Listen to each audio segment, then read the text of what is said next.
अर्जुन जब युद्ध क्षेत्र में निराश हो जाते हैं और ये सोचते हैं कि मैं युद्ध क्यों लड़ूं, मेरा धर्म क्या है और मुझे युद्ध क्यों करना चाहिए, तब भगवान श्री कृष्ण अर्जुन को उनका धर्म बताते हैं और कहते हैं कि तुम एक शक्तिशाली आत्मा हो जो कि परम सत्य है और ये शरीर उन्हीं कपड़ों के समान है जो तुम रोज बदलते हो।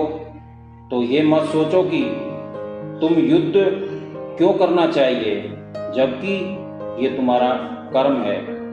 गीता के इस दूसरे अध्याय में हमने अपने जीवन के एक महत्वपूर्ण सत्य को जानने का अवसर मिलता है कि इंसान को हमेशा अपने कर्म को धर्म मानकर करना चाहिए एवं उसके फल की चिंता नहीं करनी चाहिए। इस अध्याय के अंतर्गत 4 महत्वपूर्ण बातों का उल्लेख किया गया है। स्वयं को स्वयं का परिचय, धर्म क्या है, कर्म क्या है, स्थिर प्रज्ञ क्या है। कृष्ण ने अर्जुन से कहा कि दुनिया में एक ही चीज शाश्वत है, सत्य है, शक्ति है, वो आत्मा। अर्जुन वो वह है कि मैं युद्ध क्यों करूं और उसका क्या परिणाम होगा। तब कृष्ण ने अर्जुन को समझाते हुए बताया कि हे अर्जुन, तुम ये मत सोचो कि तुम युद्ध में पराजय हो जाओगे। यदि तुम युद्ध में जीते तो तुम विजेता कहलाओगे और अगर हारे तो तुम मोक्ष को प्राप्ति होगी, क्योंकि तुम्हें अपना कर्म किया है। कृष्ण अर्जुन से कहते हैं कि जिसे धारण किया है वही धर्म है। यदि कोई व्यक्ति शिक्षक है तो उसका धर्म है पढ़ाना। कृष्ण अर्जुन को बताते हैं कि तुम्हारा धर्म युद्ध करना है,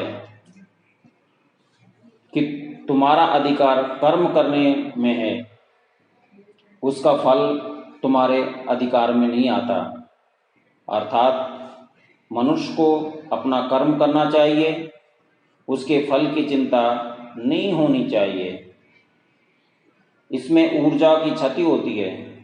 मनुष्य को कर्म करना ही पड़ेगा, लेकिन कर्म को धर्म बनाकर फल की इच्छा किए बिना। अक्सर हम किसी कार्य को करने में असफल हो जाते हैं क्योंकि हमारा ध्यान कार्य में नहीं बल्कि उसके फल में होता है। यदि हम हमारा पूरा ध्यान कर्म में लगाएं तो वह कार्य सही तरीके से पूरा होगा। इस अध्याय में स्थिर प्रज्ञ की स्थिति को बताया गया है। ये वह स्थिति है जब कोई इंसान कामना से परे हो जाता है। ऐसे लोगों के सामने कोई समस्या आने पर वे ना तो दुखी होते हैं और ना किसी सुख से खुश, क्योंकि उनकी स्थिरता का स्तर सदा एक समान रहता है। जय श्री कृष्णा। आपको मेरी वीडियो पसंद आई होगी, प्लीज़ लाइक, शेयर एंड